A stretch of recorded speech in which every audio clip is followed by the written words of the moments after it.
संस्कृतैः मनोवाक्काय। नमस्कार। आज हम इंद्रिय स्थान का अध्ययन शुरू करने जा रहे हैं। गत 25 मार्च से हमने निदान स्थान का अध्ययन शुरू किया। निदान स्थान के अध्याय के बाद हमने विमान स्थान का अध्ययन किया और अब विमान स्थान के बाद हम इंद्रिय स्थान का अध्ययन शुरू करने जा रहे हैं। निदान स्थान में 8 अध्याय थे, विमान स्थान में 8 अध्याय थे, इंद्रिय स्थान में 12 अध्याय हैं। पर तुलना में ये अध्यायों की संख्या और सूत्रों की संख्या ये विमान और निदान के सूत्रों और अध्याय के तुलना में ये अल्प मात्रा में है। इंद्रिय स्थान में कुल 12 अध्याय है और उन 12 अध्यायों में सब मिलकर 5368 मतलब 5368 इतने शब्द है पूरे इंद्रिय स्थान में और 821 श्लोक है। 12 अध्याय मिलके 821 श्लोक है। समुचित इंद्रिय स्थान का जो रचना पद्धति है वो रचना पद्धति उपदेशात्मक स्वरूप से है। उपदेशात्मक मतलब आत्रेय जी अग्निवेश को उपदेश कर रहे खुद होके। कई जगह कैसे होता है कि अग्निवेश प्रश्न पूछते हैं और फिर आत्रेय जी उसका उत्तर देते हैं, पर यहाँ पे प्रायः सभी अध्यायों में प्रश्नोत्तर नहीं है तो डायरेक्ट उनका उत्तर दिया है या डायरेक्ट उपदेश किया है। सिर्फ एक अध्याय है 6 नंबर का जिसमें आत्रेय जी को अग्निवेश जी प्रश्न पूछते हैं और फिर उसका उत्तर आत्रेय जी देते हैं। बाकी के सारे अध्याय ये उपदेश स्वरूपात्मक है। सभी अध्याय गद्य और पद्य स्वरूपात्मक है और उसमें जो पद्य है उसमें सभी अध्यायों में अनुष्ठुप छंद का उपयोग किया है। सिर्फ चौथे अध्याय में और 12वें अध्याय में वंशस्थ नाम का जो जाति वृत्त है उसका भी उपयोग किया है। तो इस प्रकार से इंद्रिय स्थान का साहित्यिक हमने अनुलोचन किया। साहित्यिक उसका जो कुछ महत्व का है उसमें कुल 5000 के अराउंड उसके शब्द संख्या है। 821 मतलब 821 सूत्र है। अनुष्टुप छंद और वंशस्थ जाति वृत्त में उसकी रचना की गई है और सभी अध्याय ये गद्य पद्यात्मक है। गद्य पद्यात्मक जिस ग्रंथ की रचना होती है उसको चंपू ग्रंथ कहते हैं। तो चरक संहिता ये चंपू ग्रंथ है। संस्कृत में चंपू ग्रंथ उसे कहते हैं जिसमें गद्यात्मक और पद्यात्मक दोनों प्रकार से विवेचन होता है। इंद्रिय स्थान की रचना भी उसी प्रकार से है। ये शारीर स्थान के बाद और चिकित्सा स्थान से पहले रचा गया स्थान है और क्रमशः से सूत्र, निदान, विमान, शारीर और बाद में इंद्रिय मतलब पंचम स्थान में इसका वर्णन किया गया है। अब इंद्रिय का अर्थ क्या है? सबसे पहले प्रथमो अध्याय शुरुआत करेंगे हम। प्रथमो अध्याय अथातो वर्णस्वरीयम इंद्रियम व्याख्यास्यामः इति स्मः भगवान आत्रेयः। मैंने पहले ही जो कुछ लेक्चर हुए थे निदान स्थान के और विमान स्थान के उसमें भी बताया था, फिर भी यहाँ हम रिपीट करेंगे क्योंकि जो सिर्फ इंद्रिय स्थान के व्याख्यान सुनेंगे उनको ये विषय समझ में आए, इसलिए कि हमारे जो अध्ययन की नामकरण की पद्धति है वो 2 प्रकार से होती है।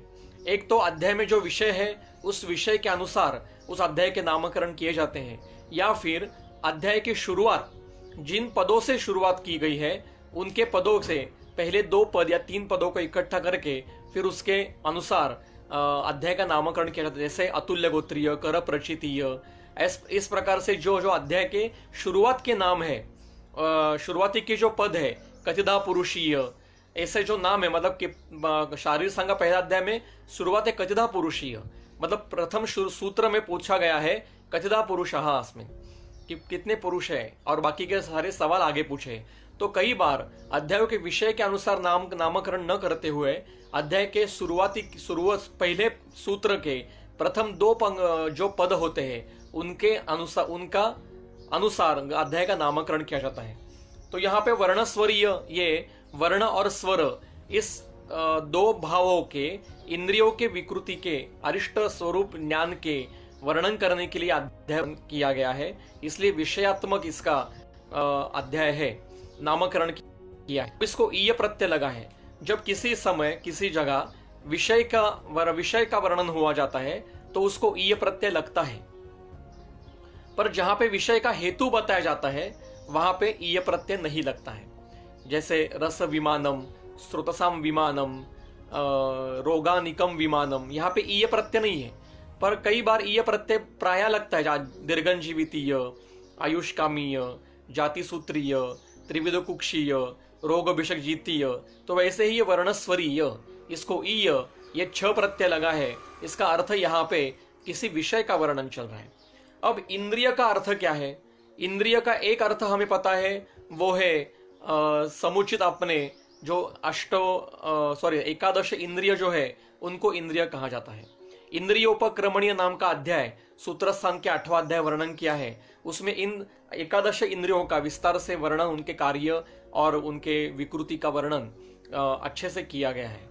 पर यहाँ पे इंद्रिय शब्द क्यों आया है? तो यहाँ पे इंद्र शब्द ये प्राणवाचक है। इंद्र इस पद का अर्थ है प्राण। चक्रपाणी कहते हैं इंद्र शब्देन प्राण उच्यते तद अंतगतस्य लिंगम, मतलब प्राण के अंतगत, जब प्राण का अंत समय आता है तो जो लक्षण उत्पन्न होते हैं तद लिंगम रिष्टाख्यम, उसको इंद्रिय कहते हैं। इंद्र के लक्षण उसको इंद्रिय कहते हैं।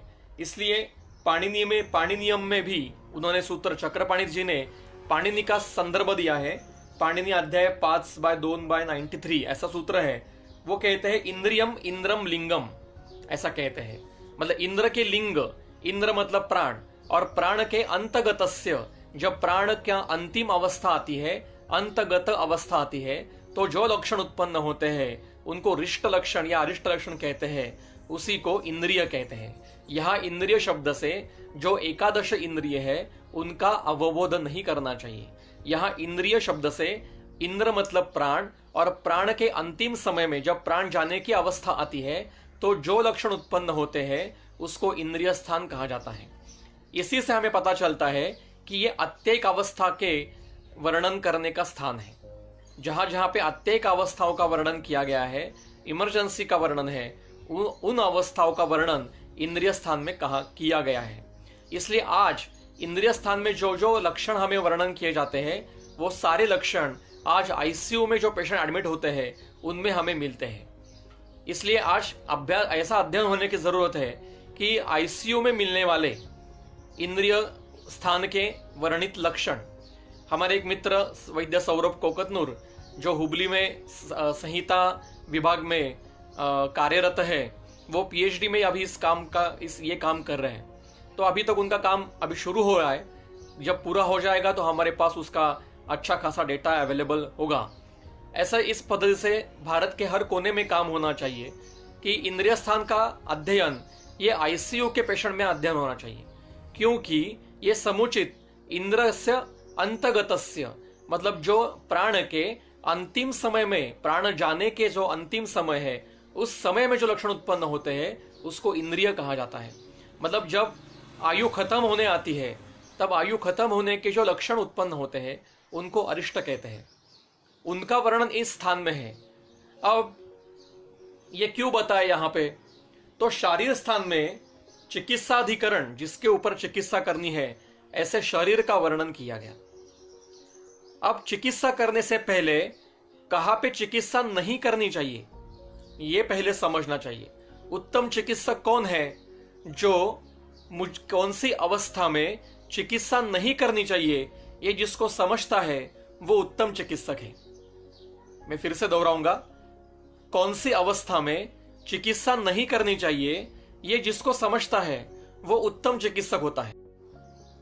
नमस्ते। नेटवर्क के कारण बीच में वीडियो खत्म कट हुआ था, इसलिए हम फिर से शुरू करते हैं। ये इंद्रिय स्थान का अर्थ क्या है ये हम देख रहे थे।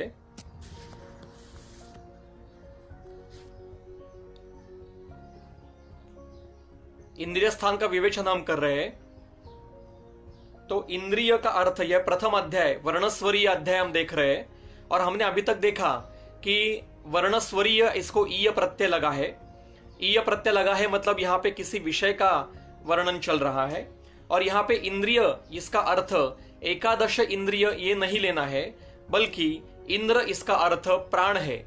और इंद्र के अंतगत से लिंगम, मतलब प्राण के अंतगत के लिंग, जो प्राण के अंतिम समय में लक्षण उत्पन्न होते हैं, उसको इंद्रिय कहा जाता है। ऐसा भी हमने देखा। अब चक्रपाणी ऐसा कहते हैं कि इंद्र शब्देन प्राण उच्यते, इंद्र शब्द से प्राण कहा गया है, और उसके अंतगत से लिंग को रिष्ट कहा जाता है, जिसका वर्णन यहाँ पे जिसका वर्णन इसमें किया जाता है उसको इंद्रिय कहा जाता है। यहाँ पे इंद्रिय शब्द से एकादश इंद्रियों का अधिकरण नहीं लेना चाहिए। अब ये जो इंद्रिय स्थान है वो क्रमशः सूत्र, निदान, विमान, शारीर और इसके बाद इंद्रिय, मतलब 5वें स्थान में ये स्थान का वर्णन किया है। ये चिकित्सा स्थान से पहले वर्णन किया है। शारीर स्थान में चिकित्साधिकरण, मतलब शरीर जो है जिसके ऊपर चिकित्सा करनी है, ऐसे शरीर को, जिस शरीर का वर्णन विस्तार से शारीर स्थान में किया गया। अब चिकित्सा जिस पर करनी नहीं चाहिए, यह पहले चिकित्सक को समझना चाहिए। उत्तम चिकित्सक कौन है? जो चिकित्सा कहां पे करनी नहीं चाहिए उसको, वो जो जिसको समझता है वो उत्तम चिकित्सक है। कि कौन से अवस्था में, कौन से रुग्ण में चिकित्सा नहीं करनी चाहिए, ये जिसको समझता है वो उत्तम चिकित्सक है। उत्तम सर्जन कौन है? जो सर्जरी अवॉइड करता है वो उत्तम सर्जन है। मतलब कम से कम अवस्था में सर्जरी करने की जो प्रयास करता है वो उत्तम सर्जन है। तो वैसे ही चिकित्सा करने से पहले जो अवस्था मृत्यु के समीप में उत्पन्न होती है, जहां पे चिकित्सा नहीं करनी चाहिए, ये अवस्था पहले समझ लेनी चाहिए। इसलिए चिकित्सा स्थान से पहले इंद्रिय स्थान का वर्णन किया गया है। मैं फिर से कहता हूं कि पहले चिकित्सा समझने से पहले कौन सी अवस्था में चिकित्सा नहीं करनी चाहिए, यह समझना बहुत महत्व का है। कि कौन सी ऐसी अवस्था है कि जहां पे रुग्ण की चिकित्सा नहीं करनी चाहिए, यह मृत्यु को प्राप्त होने वाली अवस्था है, यह पहली समझ लेनी चाहिए। अवस्था में आप चिकित्सा कर सकते हो, इसलिए चिकित्सा स्थान से पहले इंद्रिय स्थान का वर्णन किया गया है। यह इंद्रिय स्थान का अर्थ इंद्र मतलब प्राण, मतलब जहां पे नियत स्वरूप में मृत्यु के पहले लक्षण जहां पे दिखाई देते हैं उसको इंद्रिय या अरिष्ट ऐसा कहा जाता है। इंद्रिय ये अरिष्ट का पर्याय है। यहाँ पे इंद्रिय स्थान, ये सभी अध्याय 12 अध्याय है। सभी 12 अध्यायों में उपदेशात्मक स्वरूप का वर्णन किया गया है। मतलब कई बार आत्रेय जी को अग्निवेश जी प्रश्न पूछते हैं और फिर आत्रेय जी उसका उत्तर देते हैं। पर कई अध्यायों में ऐसा है कि आत्रेय जी खुद होके कुछ विषय का वर्णन करते हैं। तो ये जो 12 अध्याय है उसमें से सिर्फ 6ठा अध्याय जो है उसमें ही अग्निवेश सवाल पूछते हैं और उसको आत्रेय जी उत्तर देते हैं। बाकी के 11 जो अध्याय है उनमें आत्रेय जी खुद होके उपदेशात्मक वर्णन कर रहे हैं। मतलब सभी वर्णन उपदेशात्मक है। जैसे पहले जो भाग नेटवर्क के कारण खंडित हुआ था उसमें मैंने बताया था कि इस इंद्रिय स्थान में कुल 5368 शब्द है और 821 सूत्र है और सभी अध्याय ये गद्य पद्यात्मक है। इस गद्य पद्यात्मक वर्णन को चंपू कहते हैं, चंपू ग्रंथ कहा जाता है। जिस ग्रंथ में गद्य वर्णन भी है और पद्य वर्णन भी है उसको चंपू ग्रंथ कहते हैं। तो इंद्रिय स्थान का भी रचना की पद्धति उसी प्रकार से है। और इंद्रिय स्थान में जहां जहां पद्य वर्णन है वहां वहां अनुष्टुप और वंशस्थ ये 2 जाति वृत्तों का उपयोग किया गया है। और हमने शुरुआत की थी आता तो वर्णस्वरियम इंद्रियम व्याख्यास्यामः इति स्मः भगवान आत्रेयः। तो वर्ण और स्वर इन दोनों के अरिष्ट जिसमें वर्णन किए गए हैं उसको वर्णस्वरीय ऐसा कहा जाता है। अब प्रथमतः वर्ण और स्वर क्यों? जब रुग्ण हमारे पास आता है तो पहले हम उसको देखते हैं। सबसे पहले हमारे नेत्रेंद्रिय से उस रुग्ण का रूप हम देखते हैं और रूप के साथ ग्लानि, हर्ष, रौक्ष और स्नेह ऐसे जो चक्षुर्ग्राह्य जो गुण है वो हम देखते हैं। इसलिए वर्ण का वर्णन या वर्ण के अरिष्टों का वर्णन प्रथमता किया गया। उसके बाद में हम उस रुग्ण की बात सुनते हैं, मतलब उसकी आवाज सुनते हैं, या फिर उसके शरीर में जो जो कुछ स्वर है उनको सुनते हैं, इसलिए स्वर का वर्णन किया। और उसके बाद में गंध और स्पर्श का वर्णन किया है। तो ये पहले वर्ण स्वर, जो ये देखिए पूरा इंद्रिय स्थान, ये पूरा का पूरा क्लिनिकल स्थान है। आईसीयू में जिसके लक्षण मिलते हैं उसका यह स्थान है। मतलब जहां पे प्राण की अंतिम अवस्था है, प्राण अब जाने को है, ऐसी अवस्था में ये लक्षण उत्पन्न होते हैं। वो लक्षण आज हमें आईसीयू में पेशेंट जो एडमिट होते हैं, हमारे जो मरणोन्मुख होते हैं, उनमें ये लक्षण दिखाई दे सकते हैं। इसके ऊपर काम होना चाहिए। जैसे मैंने पहले कहा था कि हमारे एक मित्र है हुबली के संहिता डिपार्टमेंट के, जो लेक्चरर है, वो अभी पीएचडी कर रहे हैं, जिसमें इंद्रिय स्थान के ऊपर वो टीकाकारों के ऊपर काम कर रहे हैं, जिसमें आईसीयू के पेशेंट वो देखने वाले हैं। इस पद्धति से भारत के चारों ओर इस प्रकार से काम करना चाहिए। तो इंद्रिय स्थान ये बहुत विशेष स्थान है। हमारे दुर्दैव से जैसे शारीरिक स्थान दुर्लक्षित किया गया है, जैसे विमान स्थान दुर्लक्षित करके रखा गया है, उसी प्रकार से इंद्रिय स्थान का भी बहुत दुर्लक्ष्य हुआ है। क्योंकि ऐसा स्थान अन्य किसी अन्य संहिता में नहीं है। यह सिर्फ चरक संहिता में यह स्थान है। विमान स्थान और इंद्रिय स्थान ये सिर्फ चरक संहिता में है, बृहत्त्रयी के। भेल संहिता में है। भेल संहिता ये चरक अग्निविश तंत्र का एक ही गुरु के समापास सीखे होने से उसमें ये वर्ण विषय है, परंतु जिसको बृहत्त्रयी में समावेश है, ऐसे चरक सहित सुश्रुत और वाग्भट में ये बाकी ये स्थान नहीं है। ये सिर्फ चरक संहिता में स्थान है। इसलिए इंद्रिय स्थान ये चरक संहिता का एक विशेष स्थान है। इसका अध्ययन करना चाहिए। तो हम आज से इसका अध्ययन शुरू करेंगे। सबसे पहले सूत्र पढ़ेंगे। अत इह खलु वर्णः च स्वरः च गंधः च रसः च स्पर्शः च चक्षुः च श्रोत्रम च। अब आप मुझे सूत्र के बाद बताइए कि इस सूत्र की विशेषता क्या है। श्रोत्रम च घ्राणम च रसनम च स्पर्शनम च सत्वम च भक्तिः च शौचम च शीलम च आचारश्च स्मृतिश्च आकृतिश्च प्रकृतिश्च विकृतिश्च बलम च ग्लानिश्च मेधा च हर्षश्च रौक्षम च स्नेहश्च तंद्रा च आरंभश्च गौरवम च लाघवम च गुणः च आहारश्च विहारश्च आहार परिणामश्च उपायश्च अपायश्च व्याधि च व्याधि पूर्वरूपम च वेदना च उपद्रवाः च छाया च प्रतिच्छाया च स्वप्नदर्शनम च दूताधिकारश्च पथि औत्पादिकम च आतुरकुले भावावस्थान्तराणि च भेषज संवृत्तिश्च भेषज विकार युक्तिश्च इति परीक्षाणि प्रत्यक्ष अनुमान उपदेशैः आयुषः प्रमाण अवशेषम जिज्ञासमानेन विषजा। यहाँ पे ऐसे भावों का वर्णन किया है कि जिनका प्रत्यक्ष अनुमान और उपदेश से आयु के प्रमाण की जिज्ञासा से, जिसको आयु की प्रमाण की जिज्ञासा है कि इस सामने वाले रुग्ण को कितनी आयु शेष बची है, इसका प्रमाण जिसको जानना है, ऐसे वैद्य ने इन भावों का प्रत्यक्ष अनुमान और उपदेश से परीक्षण करना चाहिए। मतलब ऐसे ही परीक्षण नहीं करना है, प्रमाणों के साथ करना है, प्रत्यक्ष प्रमाण के साथ करना है, अनुमान प्रमाण के साथ करना है और उपदेश प्रमाण के साथ करना है। उसमें से क्या क्या है हम एक एक देखते हैं। वर्ण स्वर, जैसे मैंने बताया कि वर्ण और स्वर पहले क्यों है, क्योंकि हम रुग्णों को पहले देखते हैं, उसका रूप देखते हैं, उसके शरीर के भाव देखते हैं, बदले हुए रंग देखते हैं, बदले हुए वर्ण देखते हैं, नेत्रों का वर्ण देखते हैं, केशों के वर्ण देखते हैं, त्वचा का वर्ण देखते हैं। इसलिए पहले वर्ण का वर्णन किया है, बाद में स्वर का है, फिर गंध रस स्पर्श चक्षु सभी इंद्रिय ग्राह्य ऐसे भाव है, श्रोत्र घ्राण रसना स्पर्शन, फिर सत्व है मतलब मानसिक भाव, भक्ति का अर्थ है इच्छा, टीकाकार बताते हैं भक्ति मतलब इच्छा, उसको क्या इच्छा है। शौच, शील मतलब सहज वृत्त, मतलब उसका स्वभाव क्या है। और आचार मतलब शास्त्र शिक्षा कृतो व्यवहार, स्वभाव अलग रहता है और कुछ विद्या प्राप्त करने के बाद स्वभाव में परिवर्तन भी आ जाता है। तो शील ये नैसर्गिक है और आचार ये क्या कहते हैं शास्त्र विद्या सीखने के बाद बदला हुआ हमारा व्यवहार है। फिर आगे है स्मृति, आकृति, प्रकृति, विकृति, बल, ग्लानि।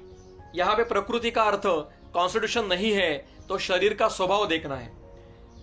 प्राकृत क्या क्या घटक है, विकृति क्या क्या है, बल क्या है, ग्लानि क्या है। ग्लानि मेधा, हर्ष, रौक्ष, स्नेह, तंद्रा। तंद्रा से शब्द टीका की है। तंद्रा शब्द है ना निद्रा उच्चते, मतलब निद्रा के संदर्भ में कुछ अरिष्ट है क्या। आरंभश्च, आरंभ का अर्थ क्रिया की उत्पत्ति, व्याधि, उत्पाद। एक टीकाकार कहते हैं, चक्रपाणी कहते हैं कि व्याधि की उत्पत्ति होने समय जो कुछ अरिष्ट लक्षण उत्पन्न होते हैं उनका वर्णन कीजिए। और गंगाधर जी कहते हैं कि चिकित्सा करने समय जो लक्षण उत्पन्न होते हैं, मतलब चिकित्सा करते समय भी ऐसा होता है कि हम चिकित्सा शुरू तो करते हैं पर उसके रुग्ण तक दवाई पहुंचते नहीं कभी, या रुग्ण दवाई लेकर भी ठीक समय पे ले नहीं सकता, उसको आरंभ कहते हैं। फिर आगे गौरव, लाघव, गुणः, आहारश्च, आहार के गुण, विहार के गुण, आहार परिणाम, उपाय और अपाय। ये उपाय और अपाय शब्द महत्व के हैं। उपाय की टीका है, उपायः उपगमनम व्याधि मेलकम इति अर्थः, मतलब व्याधि की उत्पत्ति होना, इसको उपाय कहा है। उसको सूत्र बताया है, सहसा ज्वर संतापः तृष्णा मूर्छा बलक्षया विश्लेषणम च संधिनाम। ये उत्पन्न होना, इसको उपाय कहते हैं। व्यवहार में उपाय मतलब हम ट्रीटमेंट कहते हैं, यहाँ पे वो अर्थ नहीं है। टीकाकार कहते हैं, टीकाकार ने अर्थ स्पष्ट किया है। अब अपाय क्या है? अपाय मतलब व्याधि अपगमनम। व्याधि अपगमन मतलब व्याधि निकल जाना। व्याधि जब ठीक होता है उस समय भी किसी प्रकार के अरिष्ट उत्पन्न हो सकते हैं, इसलिए उनका भी वर्णन इस स्थान में किया गया है। व्याधि च, व्याधि के समय, व्याधि की उत्पत्ति जब होती है तब भी कई प्रकार के अरिष्ट लक्षण उत्पन्न हो सकते हैं, मतलब स्वभावतः व्याधि असाध्य हो सकती है, तो उसके भी लक्षण बताए। पूर्व रूपम मतलब पूर्व रूप भी एक पूरा अध्याय है इसके ऊपर इंद्रिय स्थान में, कि व्याधि के पूर्व रूप ऐसे दिखाई देना कि आपको पूर्व रूप से समझे कि ये व्याधि अब पेशेंट को मृत्यु की तरफ ही लेके जाने वाली है। वेदनाश्च उपद्रवाच, छाया प्रतिछाया, इसके ऊपर भी अलग एक अध्याय है छाया प्रतिछाया के ऊपर। स्वप्न दर्शनम च, विविध प्रकार के स्वप्न दिखाई देना। दूताधिकारश्च, दूत मतलब जो वैद्य के पास रुग्ण का संदेशा लेके आया है कि आप चलिए यहाँ पे एक रुग्ण है, तो वो दूत कैसा है, कौन आया है, कौन से समय में आया है, इसके ऊपर भी रुग्ण आप अनुमान कर सकते हो कि पेशेंट ठीक होगा या नहीं होगा। पति च उत्पातिकम मतलब हम निकले घर से, हमारे घर से हम रुग्ण के पास जाने लगे हैं, तो रास्ते में क्या क्या लक्षण दिखाई देते हैं उसके ऊपर भी अरिष्ट पता चल जाता है। मतलब इन्होंने देखिए हमारे ये जो वैद्य थे या जिन्होंने संहिताएं लिखी है, इनकी जो बुद्धि की विशालता थी वो कहां तक उनकी पहुंच थी, मतलब कितने कितने भावों का वर्णन किया है। आज हम इतने भावों को देखते हैं क्या? हमें ये भाव दिखते भी होंगे पर हमें समझता नहीं है कि ये इस अरिष्ट लक्षणात्मक हो सकता है या ये अच्छा शुभ लक्षण भी हो सकता है। ये सभी भाव यहाँ पे बताए हैं। पथि औत्पादिकम आतुरकुले भावावस्थान्तराणि, आतुरकुल में क्या लक्षण है? बेशर संवृत्तिश्च, इसकी टीका है बेशर संवृत्ति की, चक्रपाणी ने की है। बेशर संवृत्तो लक्षणम इति, इसका अर्थ यम उद्देश्यम आतुरम वैद्यः संवर्तयति औषधम यतमानो न शक्नोति दुर्लभम तस्य जीवितम, मतलब हमने किसी रुग्ण के लिए दवाई बनाना शुरू कर दिया है। आजकल जैसे रेडीमेड दवाइयां मिलती है वैसे प्राचीन काल में नहीं होता था। हर रुग्ण आने के बाद उसके लिए दवाई बनानी पड़ती थी। कई वैद्य आज भी ऐसा करते हैं कि रुग्ण आने पर उसके लिए दवाई बनाते हैं और वो उसको देते हैं। रेडीमेड जो दवाई बनाई हुई है वो देने वाले लोग आज भी कहीं नहीं है। कई लोग ऐसे मैंने देखे हैं कि जो चूर्ण की प्रैक्टिस करते हैं, पुड़ी की प्रैक्टिस करते हैं, जो चूर्ण बना के उनको देते हैं, मतलब दवाइयां बना के उनको देते हैं। तो हमने दवाई बनाने शुरू की पर वो किसी कारण दवाई पूरी बनी नहीं, बीच में ही आधी खंडित हो गई, कहीं पे खराब हो गई या वो क्रिया पूरी हो नहीं पाई, तो आप समझिए कि वो रुग्ण ठीक नहीं होने वाला है। इस प्रकार का वर्णन इस अध्याय में इस स्थान में है। भेषज विकार युक्ति, इसकी भी टीका है चक्रपाणी की।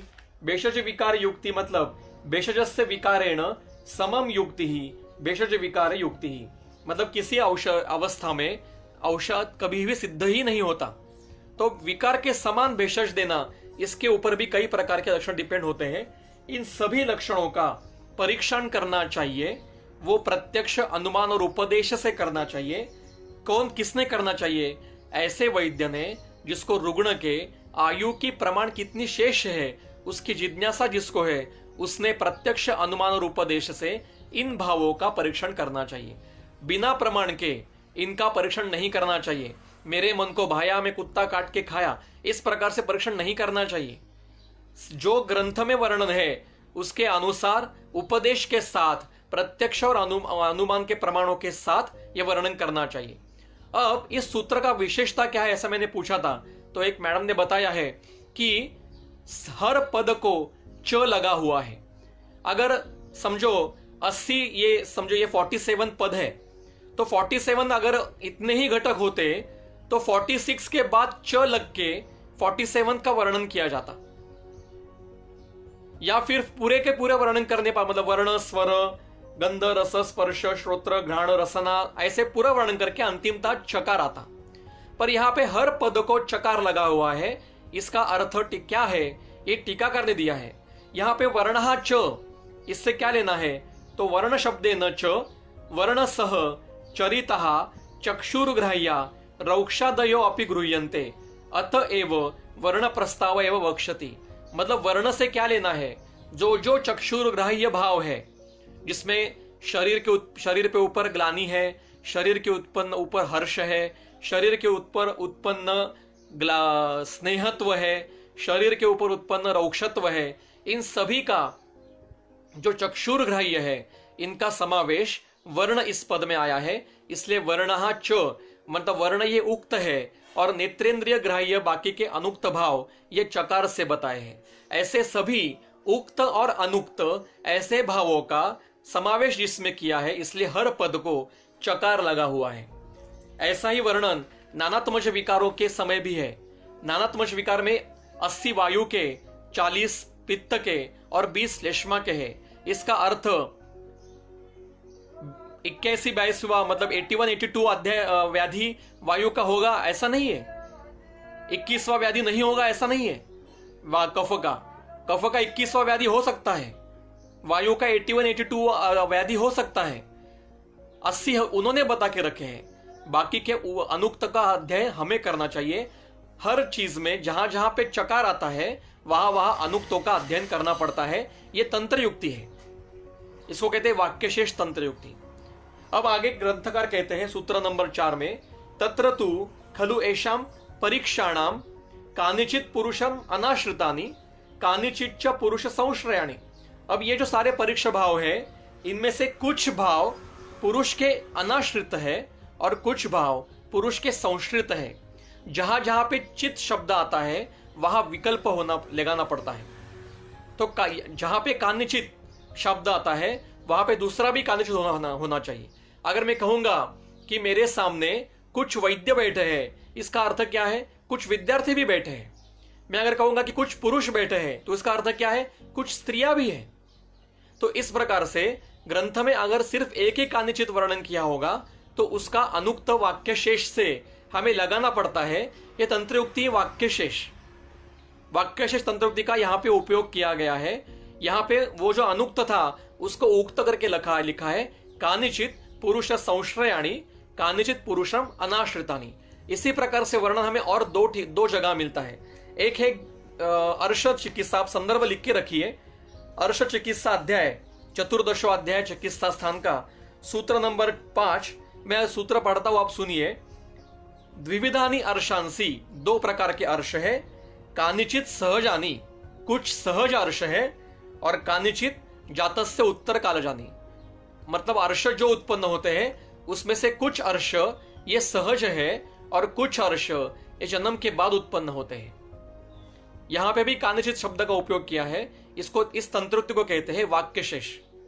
अब उसी अध्याय में सूत्र नंबर 7 में चरक कहते हैं, तत्र सहजानि अर्शानि अर्शांसी कानिचित अणुनि कानिचित महांति कानिचित दीर्घानि कानिचित ह्रस्वानि कानिचित वृत्तानि कानिचित विषम विस्तृतानि कानिचित अंतःकुटिलानि कानिचित बहिःकुटिलानि कानिचित जटिलानि कानिचित अंतर्मुखानि। अब यहां पे भी कानिचित शब्द दो दो भावों के वर्णन करने, कानिचित अंतर्कुटिलानी, कानिचित बहिर्कुटिलानी। उसी प्रकार से विरुद्ध की व्याख्या में सूत्र स्थान के 26वें अध्याय में सूत्र नंबर 81 में लिखा है कि विरुद्ध किसको कहेंगे, तो देह धातु प्रत्यनीक भूतानि द्रव्याणि देह धातु भी ही विरोधम आपद्यन्ते। देह धातु को विरोध करने वाले, विरोध माना दुष्ट करने वाले, देह धातु प्रत्यनीक भूतानि, देह धातु के प्रत्यनीक होने वाले द्रव्य देह धातुओं को विरोध करते हैं। विरोध का अर्थ दुष्ट करते हैं। उसमें प्रथम लक्षण बताया है कानिचित परस्पर गुण विरुद्धानि, मतलब जो दो द्रव्य परस्पर गुणों के विपरीत है वो एक दूसरे को साथ संयोग करने पर देह धातुओं को विरोध करते हैं। अब इसको वाक्यशेष लगाइए, कानिचित परस्पर गुण समानानि अपि, मतलब दो समान गुणों के द्रव्य बलवान अगर एक साथ सेवन किए तो वो शरीर धातुओं को दुष्ट करते हैं। जैसे दुग्ध और मछली, ये विरुद्ध कहा है तो दोनों मधुर विपाकी है। यह संदर्भ है चरक में 83-84 नंबर सूत्र में वर्णन किया है, सूत्र संख्या 26वें अध्याय में, कि दुग्ध और मछली दोनों मधुर विपाकी है, दोनों मधुर रस के है, दोनों महाभिषंधि है, दोनों तीनों गुणों से युक्त है, समान गुण है, और एक शीत वीर्य का है और एक उष्ण वीर्य का है। ये एक विरुद्ध भाव है। मतलब दूध और मछली में तीन भाव समान है बलवान और एक भाव विरुद्ध विपरीत है, इसलिए ये दोनों परस्पर के विपरीत है। अब एक सवाल यहां पूछा गया है कि इसमें से कुछ भाव आज इररिलेवेंट है। मैं ऐसा कहना चाहता हूं कि हम कोई नहीं है कि जो चरक को कहे कि ये इररिलेवेंट लिखा गया है। आज भी हमें ये दिखाई जा सकता है अगर हम उस पद्धति से उसको पूछेंगे। दूत आज भी आते हैं होम विजिट के लिए, चलिए कहने के लिए लोग मेरे पास तो आते हैं, मैं करता हूं होम विजिट कि चलिए सर जरा पेशेंट आप घर पे आके देखिए, बच्चा बीमार है, उसको नहीं लेके आ सकते, आप आ सकते हो क्या? तो मैं चाहता हूं। कई जो अभी दिल्ली जैसे सिटी में या बंगलोर सिटी में नहीं होता होगा ये मल्टी कॉस्मोपॉलिटन सिटी में, पर जो छोटे छोटे गांव है वहां पे ऐसा होता होगा। हमें नहीं मिल रहे इसके लिए वो इररिलेवेंट है, ऐसा कहना गलत है। ये भाव उन्होंने बता के रखे हैं, इसका अध्ययन कैसे करना चाहिए ये देखिए, हमें समझ में नहीं आ रहा है, ये हमारी गलती है, ये ग्रंथकारों की गलती नहीं है। आज भी ये सारे भाव हमें मिल सकते हैं। अब आगे कहते हैं इसमें से कुछ भाव पुरुष के संस्कृत है, मतलब जैसे वर्ण, स्वर, गंध, स्पर्श, व्याधि, अपाय, उपाय या निद्रा, ये उस पुरुष के शरीर के आश्रित भाव घटक है। और कुछ पुरुष के अनाश्रित है, जैसे पथि च उत्पातिकम, रास्ते में जाते हुए कुछ दिखाई दिया, या आतुर कुल में घर में प्रवेश करने पर कुछ दिखाई दिया, दूत आया, दूत के लक्षण दिखाई दिए, स्वप्न, ये उसके शरीर पे ऊपर डिपेंड नहीं है। तो कुछ भाव शरीर के ऊपर डिपेंड है, कुछ भाव शरीर के ऊपर डिपेंड नहीं है। तत्र यानी पुरुषम अनाश्रिता, इसका परीक्षण कैसे करना चाहिए? तो यत्र यानी पुरुषम अनाश्रितानि तानि उपदेशतः युक्तितः परीक्षेत, मतलब जो पुरुष के अनाश्रितन है, दूतारिष्ट, पथि गमने अरिष्ट, स्वप्नारिष्ट, उसको युक्ति पूर्वक आप परीक्षण कीजिए, मतलब अनुमान से परीक्षण कीजिए। युक्ति का समावेश अनुमान में करना चाहिए। और इसलिए टीकाकारी कहते हैं युक्तितः च इति अनुमानतः इत्यर्थः।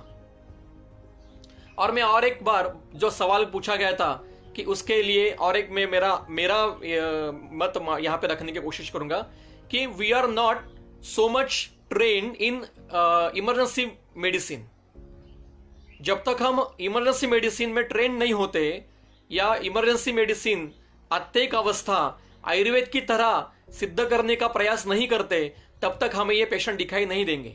ये सारे पेशेंट आज एलोपैथी की तरफ जाते हैं, आईसीयू में जाते हैं। अगर हमने कभी आईसीयू में काम ही नहीं किया तो हमें ये कैसे दिखाई देंगे? ये हमने कभी देखे ही नहीं, तो इसकी चिकित्सा करना या नहीं करना देखना है, मतलब ये लोग देखते थे ये पेशेंट,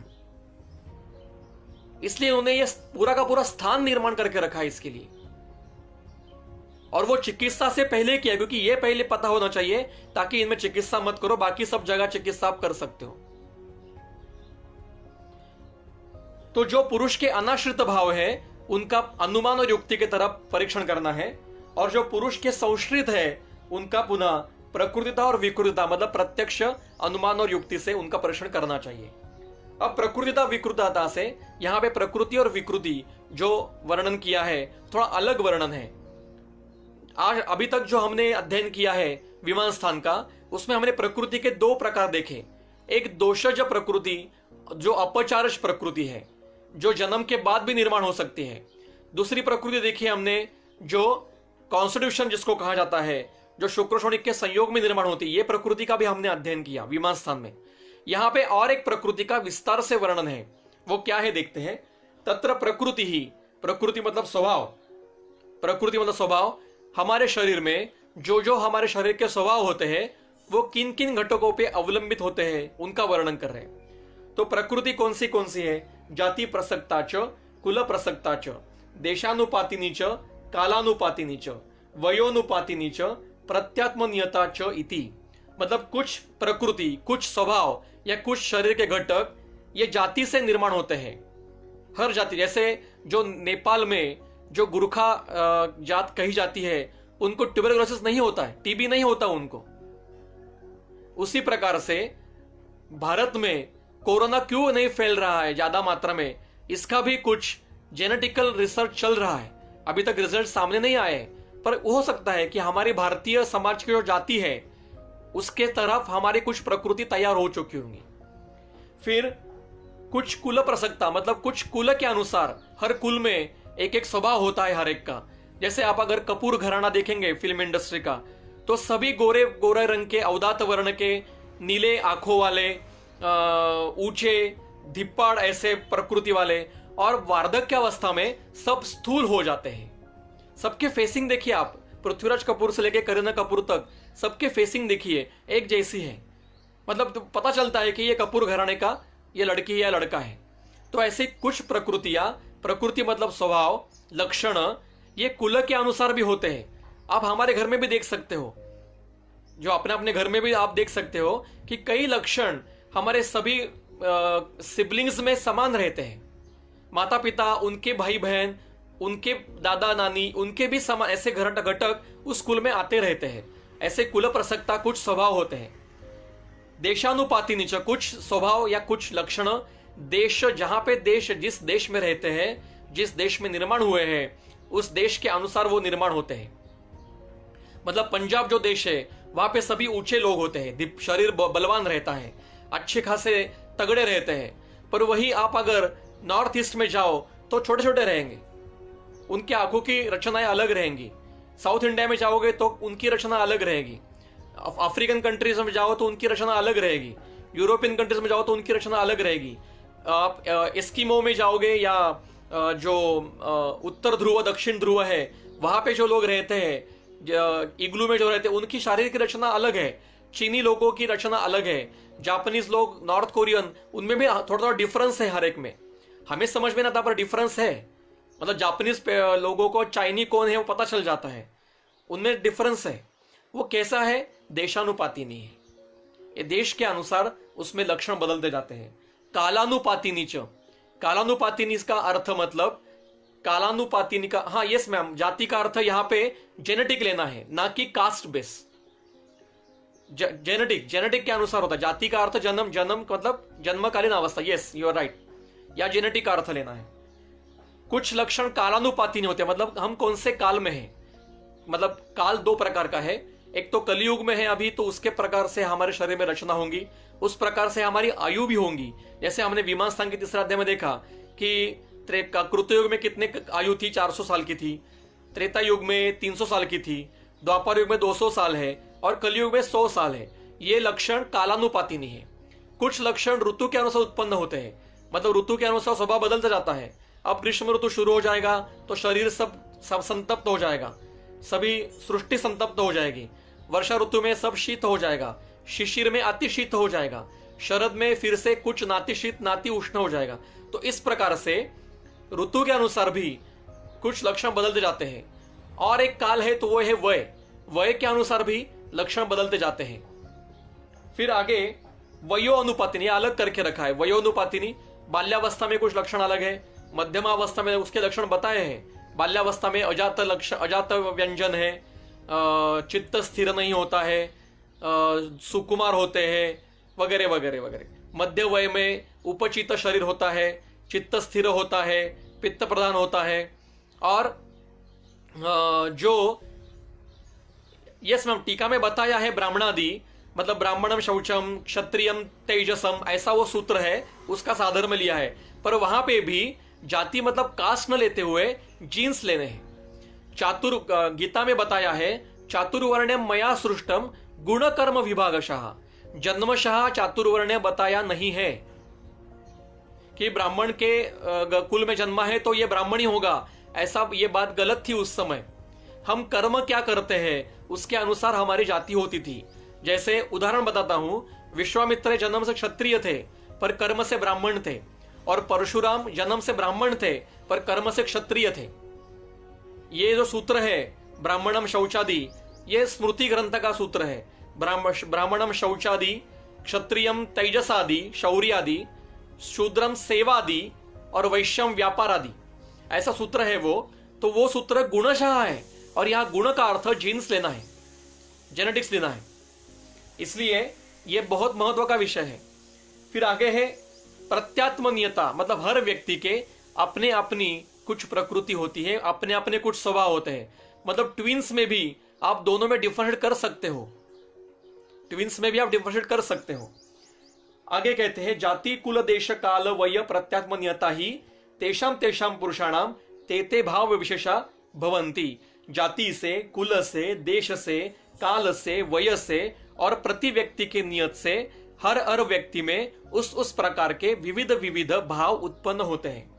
अब आगे विकृति का वर्णन कर रहे हैं। विकृति ही पुनः लक्षण निमित्तः, विकृति ये 3 प्रकार की है, लक्षण निमित्तः च, लक्ष्य निमित्तः च, निमित्तानुरूपा च।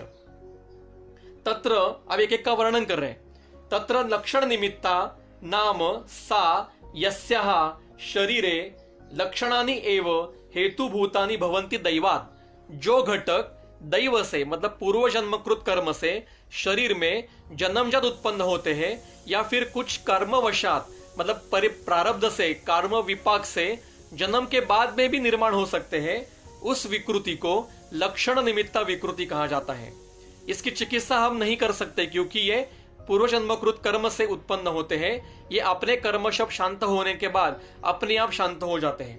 लक्षणानि ही कानिचित शरीर उपनिबद्धानि भवन्ति, यानि ही तस्मिन् तस्मिन् काले तत्र अधिष्ठानम आसाद्य ताम ताम विकृति आसाद्यते। मतलब ये लक्षण कर्म विपाक के बाद उस अवयव में आके उस प्रकार की विकृतियां अपने आप निर्माण करते हैं। मतलब इसके हेतु हमें प्राप्त नहीं होते। इसका वर्णन सुश्रुत संहिता के उत्तर तंत्र के 40वें अध्याय में, अतिसार चिकित्सा अध्याय में आखिरी में वर्णन किया है। सुश्रुत कहते हैं व्याधि 3 प्रकार की होती है, दोषज, कर्मज और दोष कर्मज। दोषज मतलब जिसमें हेतु मिलता है और हेतु के बल के समान व्याधि का बल मिलता है और वो चिकित्सा से शांत भी हो जाता है, वो दोषज व्याधि है। कर्मज व्याधि कौन है? जो बिना हेतु के उत्पन्न होता है और कितनी भी चिकित्सा करो वो शांत नहीं होता, वो अपने आप शांत होता है कर्म विपाक से, उसको कर्मज व्याधि कहते हैं। और दोष कर्मज कौन है? जो अल्प हेतु से बड़ा व्याधि उत्पन्न होता है और जिसमें आपको दोषों की भी चिकित्सा करनी पड़ती है और दैवी व्यापार से चिकित्सा भी करनी पड़ती है, उसको दोष कर्मज व्याधि ऐसा सुश्रुत कहते हैं। तो यहाँ पे ये जो बताया है ये कर्मज व्याधियों का लक्षण है। लक्षण निमित्ता इज कर्मज।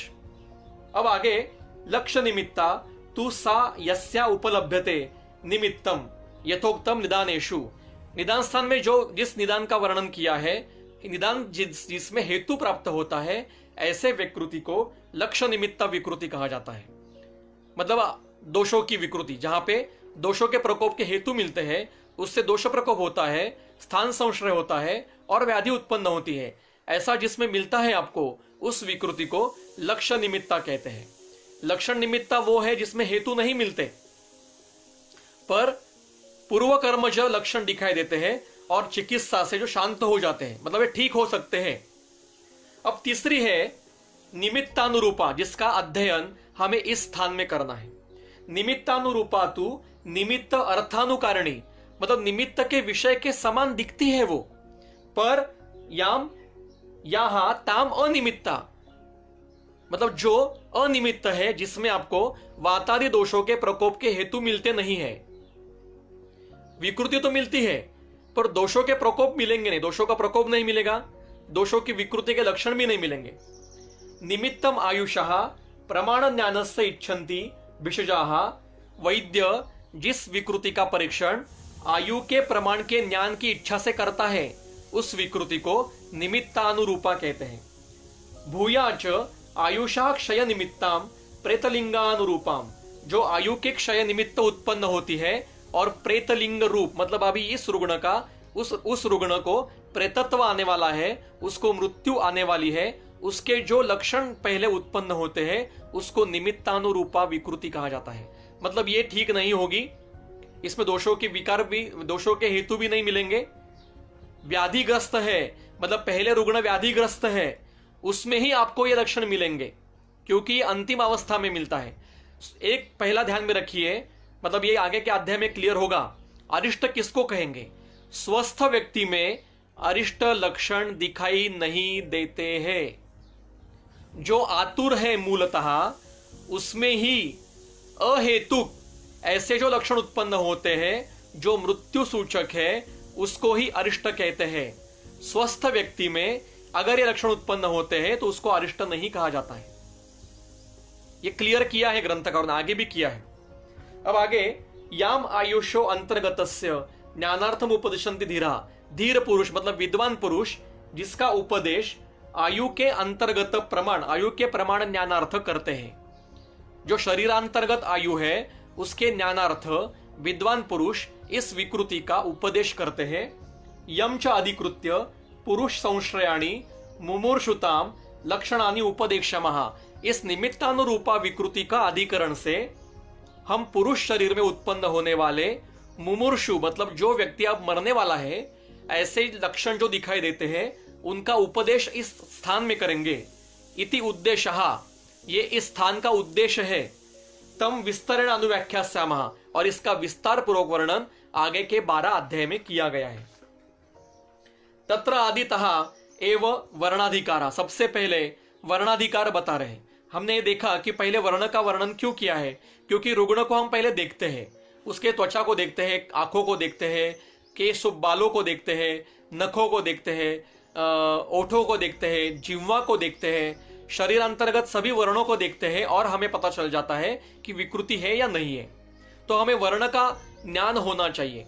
इसलिए देखिए, अब ये पूरा जब हम पढ़ेंगे, टोटल क्लिनिकल नॉलेज है ये, टोटल क्लिनिकल। इंद्रिय स्थान इज नॉट अ वेग स्थान, इट्स नॉट अ वेग description, it is totally a clinical description based on clinical interpretation. And शारीरिक और मानसिक, ऐसे दोनों प्रकार से उसका वर्णन किया है। स्वप्नों को भी छोड़ा नहीं है, दूतारिष्ट को भी छोड़ा नहीं है, पथिगमन भी छोड़ा नहीं है, और पेशेंट, ये पेशेंट ओरिएंटेड है, मतलब ये पूरा क्लिनिकल स्थान है। इंद्रिय स्थान इज अ क्लिनिकल स्थान, और वो भी आत्तिक चिकित्सा वाला स्थान है। आपको जिस आत्तिक अवस्था का ज्ञान करना है तो इंद्रिय स्थान का अध्ययन करना चाहिए। फिर पहले उसमें वर्ण का वर्णन कर रहे हैं। तद यथा कृष्णः श्यामः श्याम अवदातः अवदातः च इति प्रकृति वर्णा। देखिए, पहले विकृति समझने के लिए पहले प्रकृति क्या है यह समझना बहुत महत्व का है। अगर प्रकृति ही पता नहीं होगी, मतलब जो नैसर्गिक है वही पता नहीं होगा, तो विकृति क्या समझ में आएगी। इसलिए पहले प्राकृत वर्ण बता रहे हैं। कृष्ण, श्याम, श्यामावदात और अवदात, ये 4 वर्ण प्राकृत है। इसमें कृष्ण मतलब काला, श्याम मतलब सावला, श्यामावदात मतलब गेहूं वर्ण का, और अवदात मतलब गौर वर्ण का। ये चारों वर्ण प्राकृत है। शरीरस्य भवन्ति, ये प्राकृत वर्ण है। यांश्च अपरान उपेक्षमाणो विद्यात अनुकतो अन्यथा वापि निर्दिश्यमाना तज्ञैहि, मतलब ऐसे 4 वर्ण जो बताए हैं, इसी प्रकार से अनुकतः मतलब अनुक्ता वर्णन, अनुक प्रकृति का वर्णन शारीर स्थान में किया है, उसमें और भी ऐसे कोई वर्ण हो सकते हैं जो जन्मजात शरीर पे उत्पन्न हो सकते हैं। मतलब किसी रुग्ण को जन्मजात शरीर पे कुछ नीले वर्ण का धब्बा होगा, लाल वर्ण का धब्बा होगा, काले वर्ण का धब्बा होगा, तो उस अवस्था के लिए वो उनके लिए प्राकृतिक, क्योंकि जन्मजात है। फिर उपेक्षमाणो, और ऐसा ही अन्य कोई भी वर्ण है जिसका तज्ञ ने निर्देश किया है, वो आप प्राकृत कह सकते हो। अनुक्ता का अर्थ है सादृश्यतः, जो वर्ण यहां पे बताए हैं उनके सदृश और भी कोई अगर वर्ण मिलते हैं, और यहां तज्ञ की व्याख्या की है कि वर्ण तज्ञ कौन है, वर्ण भेद नाम तज्ञ, मतलब जिनको वर्ण के भेद पता है, ऐसे व्यक्ति वहां पे रहे होंगे उस काल में कि जो सिर्फ वर्ण के ऊपर काम करते हैं। मतलब आज जिसे हम त्वचा रोग तज्ञ कहते हैं, वो उस समय भी होंगे, वर्ण भेद नामज्ञ ही। ऐसे जो तज्ञ हैं उनके अनुसार जो जो प्राकृत है वो आप ले सकते हो। अब आगे वैकारिक बता रहे, नील शाव ताम्र हरित शुक्ल च वर्णः शरीरस्य वैकारिका भवन्ति। नील शाव, अब यहां पे शाम नहीं है, शाव है। शाव मतलब काले, फिकट काले, मतलब फेंट ब्लैक कलर का शाव। ताम्र हरित शुक्ला च आया है, मतलब इसके जैसा और भी जो यहां पे वर्णन नहीं किया है, ये चकार में आ जाता है। च, जहां जहां ग्रंथ में च आता है वहां वहां अनुक्तों का अध्ययन करना पड़ता है। शरीरस्य वैकारिका भवन्ति यांश्च अपरान उपेक्षमाणो विद्यात् प्राग विकृतान अभूत्वा उत्पन्नान। अब यहां पे एक शब्द महत्व का है, प्राग विकृतान अभूतोत्पन्ना, मतलब पहले जो उत्पन्न नहीं थे अब अचानक से निर्माण हो गए हैं, उनको भी विकृत वर्ण में लेना चाहिए। पहला वो वर्ण नहीं था शरीर में, निर्माण हुआ है, उसको भी विकार में लेना चाहिए, विकृत वर्ण में लेना चाहिए। इति प्रकृति विकृति वर्णा भवन्ति उक्त्वा शरीरस्य। इस प्रकार से शरीर के प्रकृति वर्ण और विकृति वर्ण का उपयोग किया। अब यहां पे जो टीका है, यह टीका हमारे लिए बहुत महत्व की है, बहुत सुंदर टीका की है चक्रपाणि ने। वो कहते हैं प्राग विकृतान इति पूर्व वर्णात अन्यथा भूताद। पहला जो वर्ण है उससे वर्ण बदल गया। देखिए, बिना क्लिनिकल टेस्ट से, बिना क्लिनिकल प्रेजेंटेशन से, बिना क्लिनिकल स्टडी से ये पता नहीं चलेगा। इसलिए मैं बार बार ये कह रहा हूं, इंद्रिय स्थान इज अ क्लिनिकल स्थान, इमरजेंसी अत्यधिक क्लिनिकल स्थान है, इसका अध्ययन अनिवार्य है हर वैद्य को।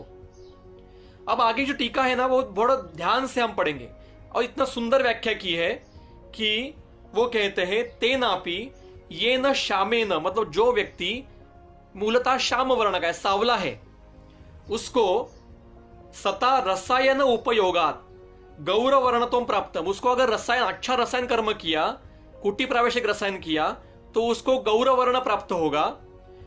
सच त्यक्त रसायन, जब वो रसायन बंद करेगा, कालवशात, फिर कुछ काल के बाद, पुनः श्याम वर्णो भवति, वो पुनः अपने प्राकृत वर्ण में आता है। जो गौर वर्ण हुआ था वो रसायन बंद करने पर कुछ काल के बाद पुनः श्याम वर्ण हो जाता है। तस्यापि पूर्व गौरव वर्णात विकृति। अब ये पहले श्याम से गौर हुआ, फिर गौर से श्याम हुआ, ये विकृति नहीं है। श्याम वर्णो भवन दृष्टम स्यात् अभूतोत्पन्ना, मतलब पहले ये नहीं था, अब बिना किसी हेतु से ये अचानक निर्माण हुआ है। उस वर्ण के बदलने के लिए रसायन आदि या वाजीकरण आदि अन्य कोई, या शोधन आदि अन्य कोई कर्म नहीं किए हैं। शोधन करने पर भी त्वचा में एकदम प्रभा बढ़ जाती है, वर्ण मतलब क्या कहते हैं, एक तेज आता है कुछ समय के लिए। तो रसायन, वाजीकरण, शोधन, ऐसे बिना हेतु से अचानक वर्ण बदल रहा है, तो वही विकृत वर्ण है, वो अरिष्ट है। तेन न अयम दोषः अत्र ही पूर्वभूत एव वर्णः पुनर्भवति तेन न रिष्टम। जो पहले श्याम था वो रसायन से गौर हुआ, रसायन बंद करने पर वो फिर से श्याम हो गया, तो वह पुनः प्राकृत वर्ण को प्राप्त हुआ है, इसलिए अरिष्ट नहीं है। यह भेद समझना चाहिए। अब आगे कहते हैं तत्र प्रकृति वर्णम। अब थोड़ा नेत्रेंद्रिय ग्राह्य और कुछ बातें बताते हैं, नेत्रेंद्रिय से जो जो ग्राह्य है। अब यहां पे अरिष्ट किसको कहेंगे, इसके भी कुछ अंश हमें पता चल जाते हैं, इसके लिए अध्ययन महत्व का है। तत्र प्रकृति वर्णम अर्ध शरीरे नमस्ते, सॉरी बीच में कॉल आने से फिर से वीडियो कट हो गया। हम देख रहे हैं सूत्र इंद्रिय स्थान के प्रथम अध्याय का सूत्र नंबर 9, तत्र प्रकृति वर्णम अर्ध शरीरे विकृति वर्णम अर्ध शरीरे। मतलब शरीर के अर्ध भाग में प्राकृत वर्ण है और शरीर के अर्ध भाग में विकृत वर्ण है। द्वौ अपि वर्णौ मर्यादा विभक्तौ दृष्ट्वा, इसमें आपको मर्यादा दिखती है। मर्यादा का अर्थ है सीमा दिखाई देती है। शरीर का आधा वर्ण प्राकृत है, आधा वर्ण विकृत है और उसकी सीमा दिखाई देती है, उसको यो भी अरिष्ट लक्षण है। यदि एवं सव्य दक्षिण विभागेन, सव्य मतलब वामतः और दक्षिण मतलब दक्षिणता मतलब राइट, दक्षिण मतलब राइट और सव्य मतलब वाम मतलब लेफ्ट, मतलब आधा वर्ण लेफ्ट में विकृत है, आधा वर्ण प्राकृत राइट में है, या राइट में विकृत वर्ण है, लेफ्ट में विकृत वर्ण है। इस प्रकार से आपको आधा आधा शरीर मिलेगा। या यदि एवं पूर्व पश्चिम विभागे न, मतलब पूर्व मतलब आगे वाला, पश्चिम मतलब पीछे वाला, शरीर का अगला भाग प्राकृत वर्ण का है, पिछला भाग विकृत वर्ण का है, या फिर अगला भाग विकृत वर्ण का है, पिछला भाग प्राकृत वर्ण का है। इस प्रकार से ये दोनों दो भाग हो सकते हैं। यद उत्तर अधर विभागे न, शरीर का उत्तर भाग, ऊपर का भाग आधा एक वर्ण का विकृत या प्राकृत और नीचे वाला भाग दूसरे वर्ण का प्राकृत या विकृत, यह भी आधा आधा शरीर, यह भी अरिष्ट हो सकता है। या यद अंतर बहिर्भागे न, मतलब अंतर शरीरांतर्गत, मतलब नेत्र के अंतर्गत, मुख के अंतर्गत, गुद के अंतर्गत, कर्ण के अंतर्गत, जो बाह्य से हमें अंतर आत के मतलब अंदर के जो वर्ण दिखाई देते हैं वो विकृत है या प्राकृत है, और बाहर का वर्ण प्राकृत है विकृत है। इस प्रकार से आधा शरीर प्राकृत वर्ण का, आधा शरीर विकृत वर्ण का होगा तो वो अरिष्ट है। और वो आगे क्या शब्द देखिए, आतुरस्य अरिष्टमिति विद्यात्, ये आतुर में उत्पन्न होते हैं तभी इसको अरिष्ट कहते हैं। स्वस्थ व्यक्ति में उत्पन्न होंगे तो ये विकृति है, अरिष्ट नहीं होगा। अरिष्ट कब होगा, ये पहले आतुर है और आतुर में ये अगर अचानक से उत्पन्न होते हैं तो उसको अरिष्ट कहा जाता है। एवं एव वर्ण भेदः मुखे अपि अन्यत्र वर्तमानो मरणाय भवति। इस प्रकार से मुख पर भी आधा मुख प्राकृत वर्ण का, आधा मुख विकृत वर्ण का, ऐसा आतुर शरीर में अचानक से उत्पन्न हो जाए बिना हेतु से, मतलब हमें अरिष्ट के लिए पहला क्राइटेरिया क्या मिला। अरिष्ट के लिए पहला क्राइटेरिया है कि पहले वो रुग्ण होना चाहिए, व्याधित होना चाहिए, जीर्ण अवस्था होनी चाहिए, स्वस्थ व्यक्ति नहीं होना चाहिए, यह पहला क्राइटेरिया। और दूसरा क्राइटेरिया है अचानक उत्पन्न होना चाहिए, बिना हेतु के उत्पन्न होना चाहिए, यह दूसरा क्राइटेरिया। दो क्राइटेरिया हमें अरिष्ट के मिल गए, मतलब पहले रुग्ण हुए वो, और रुग्ण के शरीर में अचानक से बिना हेतु के लक्षण मिल रहे हैं तो ही उसको अरिष्ट कहेंगे। स्वस्थ व्यक्ति में अगर ये लक्षण मिलते हैं तो ये सिर्फ विकृति है। मतलब जैसे फेरेंजाइटिस होता है तो गला लाल रंग का हो जाता है, पूरा पूरा रेड कलर का हो जाता है, तो ये अरिष्ट नहीं है। आप चिकित्सा जब करेंगे फेरेंजाइटिस की तो वो ठीक हो जाएगा। कंजंक्टिवाइटिस में नेत्र का वर्ण बदल जाता है, लाल रंग हो जाता है पूरा, पर चिकित्सा से वो शांत हो जाता है। ये कोई अरिष्ट नहीं है। मतलब पहले आतुर होना चाहिए और आतुर में अचानक से लक्षण उत्पन्न हो रहे हैं तो उसको अरिष्ट कहा जाता है। अब आगे वर्ण भेदेन ग्लानि हर्ष रौक्ष स्नेहा व्याख्याता। जैसे वर्ण भेद से कहा उसी प्रकार से आधा शरीर में ग्लानि, आधे शरीर में हर्ष। हर्ष से यहां उपच है, मतलब आधा शरीर उपचित है और बाकी का शरीर अपचित है। आधा शरीर स्नेह से है, आधा शरीर रुक्ष है। जैसे ऊर्ध्व अधो, पूर्व पश्चिम या दक्षिण वाम, ये रोक्ष स्नेह है या उपचित अपचित है, तो ये भी नेत्रग्रम्य होने से उसका भी समावेश वर्णाधिकार में किया गया है। तथा और भी बता रहे, पिप्लु व्यंग तिलकालक पीड़का नाम अन्यतमस्य आनने जन्म आतुरस्य एवं अप्रशस्तम विद्यात्। मतलब पिप्लु व्यंग तिलकालक पीड़का, इस प्रकार के और भी कोई उनकी उत्पत्ति, जन्म मतलब उनका उत्पत्ति, आनने मतलब मुख पर या शरीर के किसी भाग पर, आतुरस्य एवं मतलब रुग्ण के शरीर पर, रुग्ण के मुख पर पिपलू, तिलक, नच्छ, व्यंग, कालक वगैरह अचानक से उत्पन्न होते हैं तो ही उसको अरिष्ट कहा जाता है। स्वस्थ व्यक्ति पे उत्पन्न होंगे तो वो पित्त की विकृति है। अगर अचानक तिल उत्पन्न हो गया, अचानक व्यंग उत्पन्न हो गया, अचानक नीलिका उत्पन्न हो गई स्वस्थ व्यक्ति में, तो वो पित्त वृद्धि से उत्पन्न हुआ लक्षण है, चिकित्सा से वो शांत हो जाता है। पर पहले आतुर है, रुग्ण है, आईसीयू में है और अचानक शरीर पर तिलक, कालक, नच्छ, व्यंग उत्पन्न हो गए तो ही वो अरिष्ट है। आगे कहते हैं नख, नयन, वदन, मूत्र, पुरुष, हस्त, पादौष्ठादिषु अपि च वैकारिकोक्तानां वर्णानां अन्यतमस्य प्रादुर्भावो हीन बल वर्ण इंद्रियेषु लक्षणम आयुषा क्षयस्य भवति। मतलब नख, नयन, वदन, मूत्र, पुरुष, हस्त, पाद, ओष्ठ आदि भी शरीर पर जो वैकारिक वर्ण है इनका अचानक से उत्पत्ति हो गई। किनमें? हीन बल वर्ण इंद्रिय, ये तीसरा क्राइटेरिया हमें मिल गया। जिसका बलहीन है, जिसका वर्णहीन है मतलब प्रभाहीन है, मतलब अग्निहीन है, और इंद्रियहीन है मतलब इंद्रिय विकृति है, अग्नि की विकृति है, क्योंकि आयुर्वर्णम बलम स्वास्थ्य में अग्नि के ऊपर डिपेंड है। इसलिए अग्नि की विकृति पहले से है, पहले से इंद्रियों की विकृति है, या पहले से बल की विकृति, बलरास है। ऐसे व्यक्ति में, ऐसे आतुर में अचानक कोई भी वैकारिकोक्त वर्ण उत्पन्न होता है तो ही वो आयुषः लक्षयस्य लक्षणम भवति, तो ही वो आयु अभी खत्म होने वाली है इसका लक्षण है। मैं फिर से बताऊंगा कि इन अरिष्ट लक्षण किसको कहते हैं।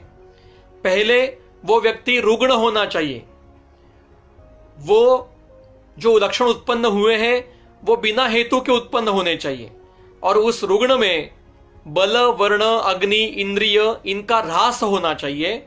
मतलब उनके अग्नि की विकृति है, इंद्रिय की विकृति है, बलरास हुआ है, मांस क्षय हुआ है, मेदक्षय हुआ है, धातुक्षय हुआ है। ऐसी अवस्था में अगर अचानक से कोई भी लक्षण उत्पन्न होता है तो ही उसको अरिष्ट कहा जाता है।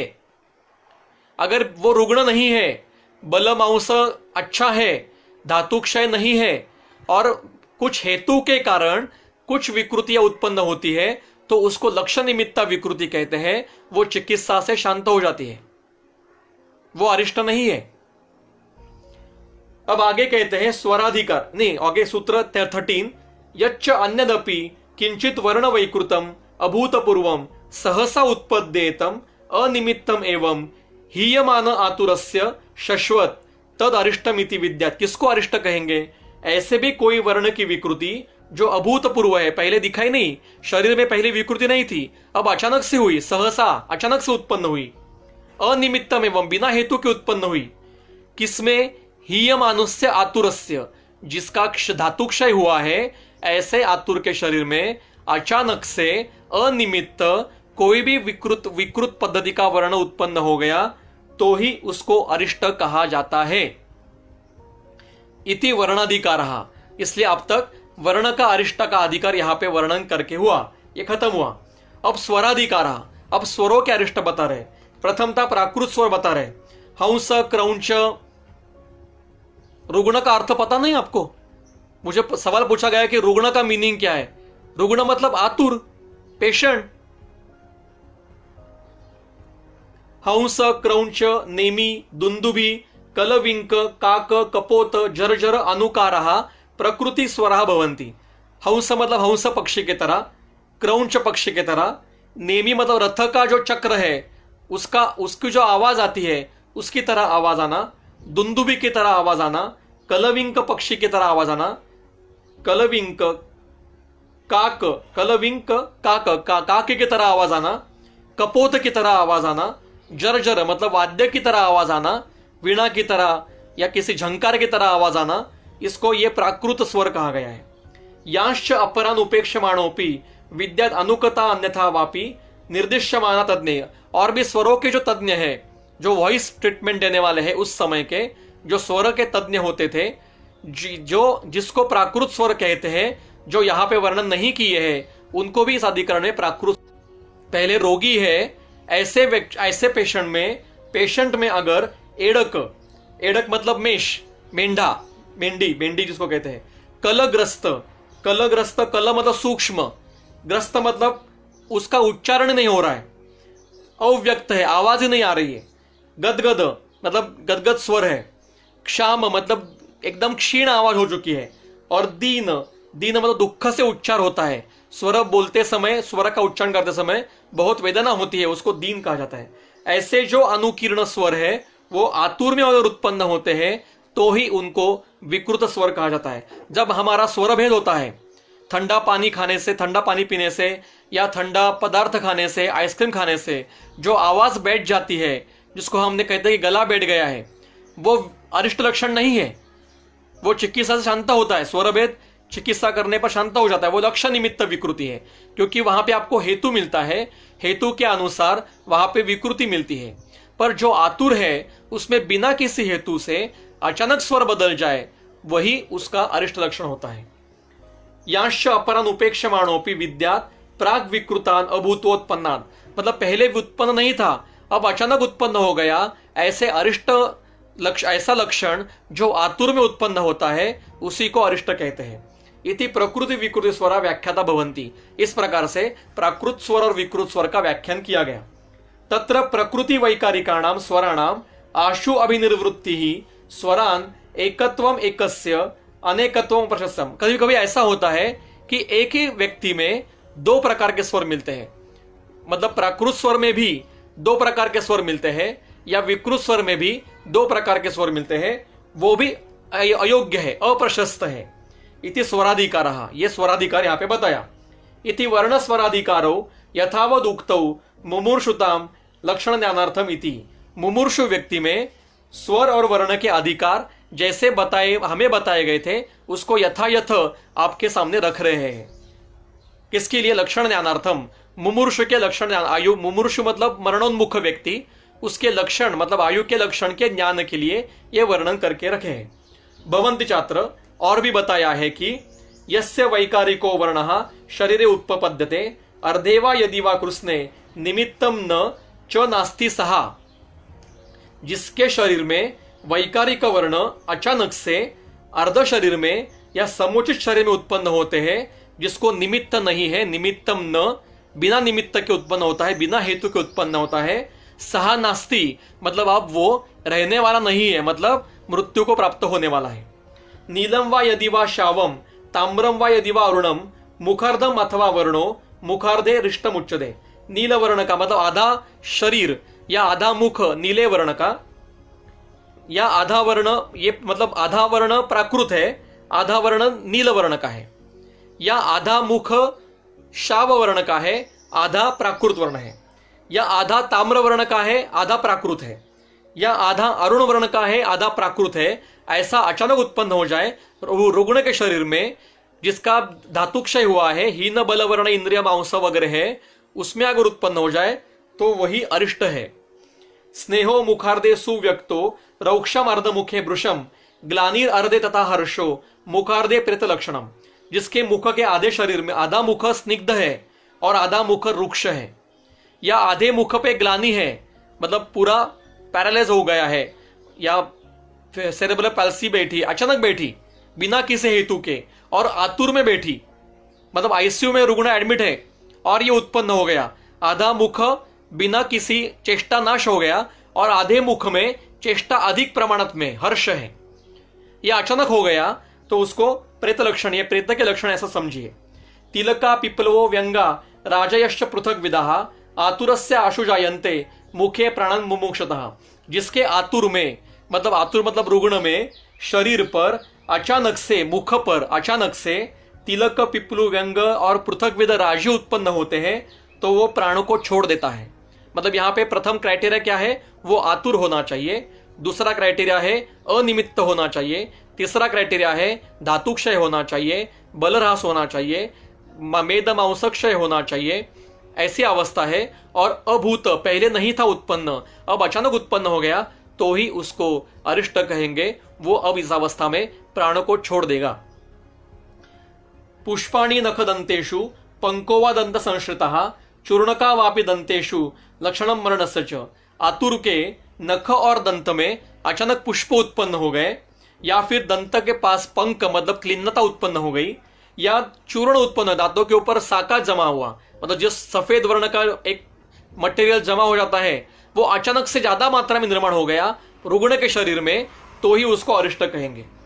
नखेषु अपि च वैवर्ण्यम क्षीण बले अंतकृत यस्य नीलो उभौ ओष्ठौ पक्व जाम्बव सन्निभौ। सॉरी एक सूत्र बीच में रह गया, 22 नंबर का। ओष्ठयो पादयो पाण्यो अक्ष्णो मूत्र पुरुषयो नखेषु अपि च वैवर्ण्यम एतत् क्षीण बले अंतकृत। जो पहले आतुर है, जिसका बल क्षीण हुआ है, उसके दोनों ओठों पर या दोनों पाद पर या दोनों हाथों पर या दोनों नेत्र पर, मूत्र पर, पुरुष पर या नखों पर अचानक वैवर्ण्य उत्पन्न होता है, तो उसको अंतकृत मतलब वो अंत करने वाला है। आगे है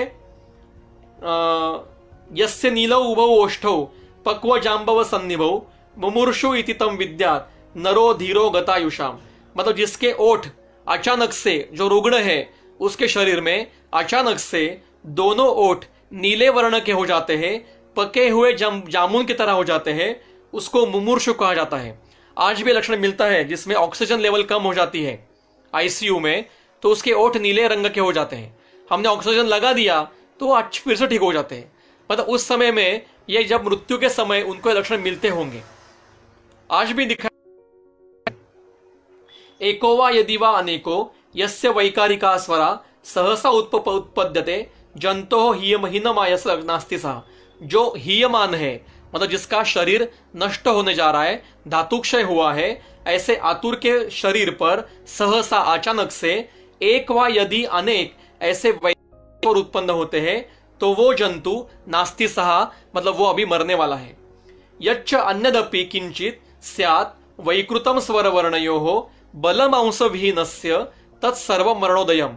ऐसे जो व्यक्ति जिसका बल और मांस विहीन है, जो आतुर है, ऐसे शरीर में अन्य कोई भी स्वर और वर्ण की विकृति अचानक उत्पन्न होती है, तो वो सभी मरण के उदय मतलब टीका है, मरणोदय मतलब मरण के कारण है, मरण आने वाले कारण है। तत्र श्लोकः इति वर्णस्वरो उक्तौ लक्षणार्थम मुमुर्षुताम यस्तौ सम्यक विजानाति न आयुर्ज्ञाने स मुह्यति।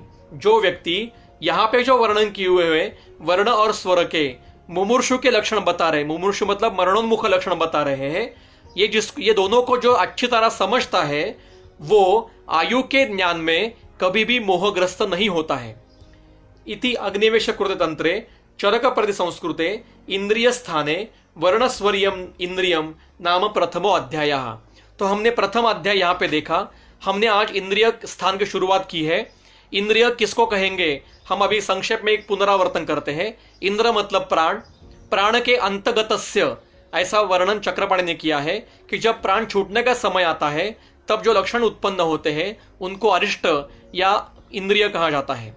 यह एकादश इंद्रियों का कुछ संबंध नहीं है। जो पेशेंट मृत्यु के पास जा रहे हैं उनमें अचानक से लक्षण मिलते हैं, इसका अर्थ अरिष्ट किसको कहेंगे, इसके कुछ क्राइटेरिया है। पहला क्राइटेरिया है कि वो पहले आतुर होना चाहिए। स्वस्थ व्यक्ति में ये उत्पन्न नहीं होते। स्वस्थ व्यक्ति में अगर हेतु के साथ ये लक्षण उत्पन्न होते हैं तो इसको लक्षण निमित्त विकृति कहते हैं, जो हम चिकित्सा से शांत करते हैं।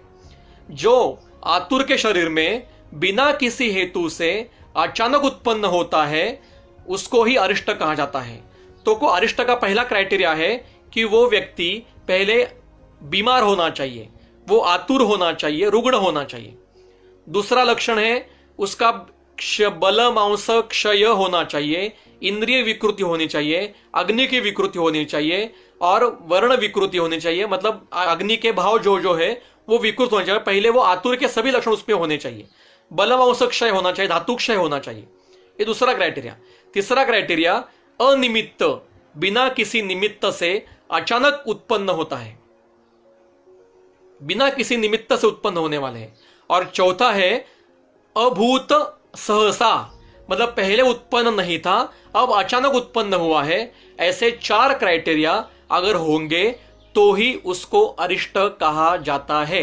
इसमें से एक भी क्राइटेरिया नहीं होगा तो वो निमित्तानुरूप विकृति है, जिसमें अचानक अभी इतने हेतु बताए ना जिसमें हेतु न हो।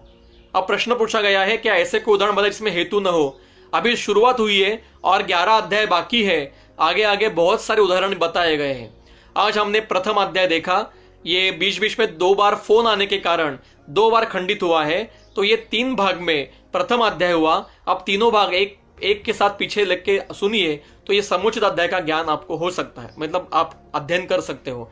तो मैंने मेरे अल्प बुद्धि से यहाँ पे आपके सामने ये अध्याय रखने का प्रयास किया है। कल से हम बाकी के अध्याय करेंगे। कुछ अध्याय बहुत छोटे हैं तो उस दिन हम 2 अध्याय लेंगे। आज एक अध्याय ही हम लेंगे, कल दूसरा और तीसरा अध्याय हम विस्तार से लेंगे। तब तक के लिए बहुत बहुत धन्यवाद।